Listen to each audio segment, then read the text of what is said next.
માટે આ રીતનો વિરોધ કરવાની જરૂર પડે અને આ વિરોધમાં તમે શું કંઈ દર્શાવવા માંગો?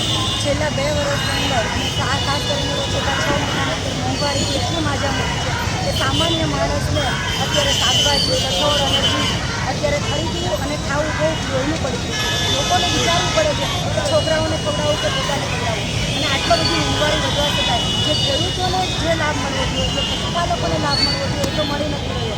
એટલે અમારો વિરોધ છે કે આ જે મોંઘવારી છે એને તાત્કાલિક રીતે કોઈપણ રીતે એના વચ્ચેના દલાલો બધાને દૂર કરીને નાખવામાં આવે, અને જેથી કરીને આ મોંઘવારીના લીધે જે લોકોને ખાવાનું અત્યારે નથી મળી રહેતું, જે લોકોને સૂકો રોટલો અને છાશ ખાઈને જીવવું પડે છે, એના બદલે લોકોને પોષણક્ષમ ખોરાક મળે.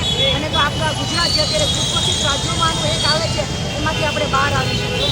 એના માટે થઈને આજે અમે ચિત્રાનગર ચોકમાં એક નાટકનો પ્રોગ્રામ રાખેલો હતો કે મોંઘવારી જે રીતે વધી રહી છે એને અમે રજૂઆત કરેલી હતી સામાન્ય માણસોની સાથે કે અત્યારે શાકભાજીના ભાવ કેટલા મોંઘા છે, પેટ્રોલ કેટલું મોંઘું છે, દૂધ કેટલું મોંઘું છે, તો બહેનોએ એના બચ્ચાઓને કઈ રીતે ખવડાવવું. પાણીમાં ભજીયા કરવામાં આવ્યા એ શા માટે? અત્યારે તમે જુઓ તો સિંગ તેલના ડબ્બાનો ભાવ 2100 રૂપિયાનો છે.